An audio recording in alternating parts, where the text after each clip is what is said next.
Who's taught offside before? You're my people. It's a challenge. Managed to get down to 2 practices this year, except for one kid who went offside the whole season. But it's a little bit of a challenge coming from coaching junior to U9 and your own kid, which is a whole other kettle of fish. And I coach with the Icelandic women's national team. And so I coach pretty much every age and level in between. And these concepts stay the same. They're not different. They look different, but they're the same the whole way through. So what I want to do today is just show you some drills, really basic stuff. I'm not a fancy drill person. Really fundamental things that you can use to teach and build and reinforce that foundation of physicality with your players, no matter what level you're at.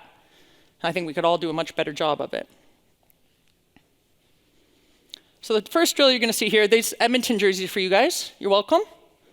That was by design. I made the presentation like 2 months ago before I won the road trip, but I just knew Connor would get it done. So this is a really simple one. Queen of the ring.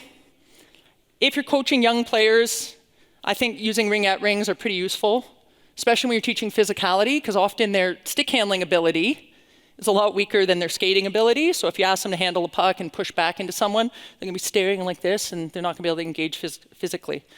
Just remember the ring-at-rings are expensive, so don't let them shoot it over the boards like they do with all your pucks. But it's really simple here. I'll play it. The player with the rings just building a wall. She's owning her space. She's not skating away to the other side of the rink and running away from contact, which is what, in my 20 years of coaching girls hockey, is a lot of what they do. When there's contact, they run away like it's a little mouse. So here, I took the audio out, because there might have been a couple not so great words in there, but she's pushing back into her, using her inside edges and pushing back and initiating contact.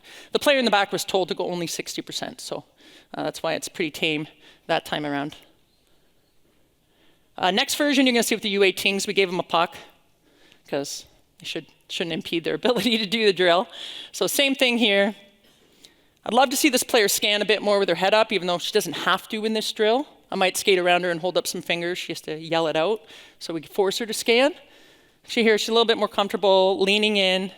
And this is really important. Initiating contact, like we talked about yesterday, gives you physical feedback. If I'm just scanning and looking for sticks, that's part of it. But if I push back into somebody, that's how I'm going to learn which way I need to spin off on.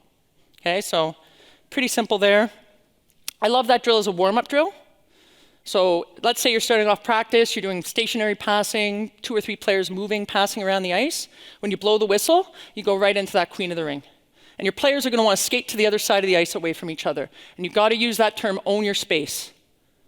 Stay where you are, rooted like a tree. Use those inside edges and push back into your buddy. Okay? It's a great way to set the tone, get the energy up, get the compete level up, get lots of bodies on the floor. Now, before I run this next drill, next couple drills, a little disclaimer. These 2 little ladies have done this drill about 100, 200, 400 times. They're great little skaters. They're very physical. They love to compete. There's an obscene number of stick infractions in this clip, in the following one. One of them is my daughter, so it's genetic. She just has to take the stick penalties. It's fine. Although she did manage to get through a whole season without a penalty this year, which I don't think I ever made it longer than a week without one. But you'll see her run here. Skate through the gates, a drill that I wrote an article about on Coach's site, so some of you might have already seen it. Lots of different variations here. Great for a lot of reps, but also a great way to enter another drill, like we talked about yesterday. We don't start with a puck.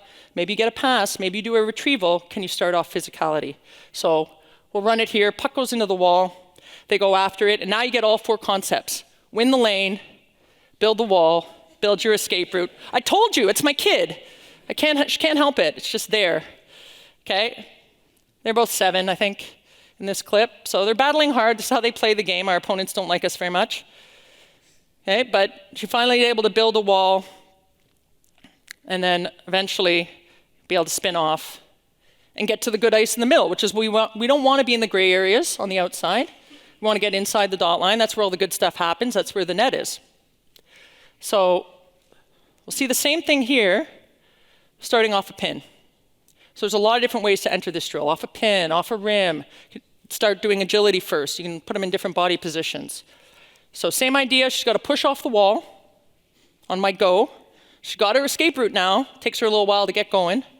Okay, but now we've got to initiate contact and get feedback. What side is she on? There's a big penalty coming up here.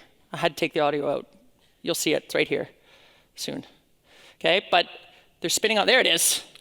It looked like her hands were on her hips, guys. I don't know. It looked pretty good to me.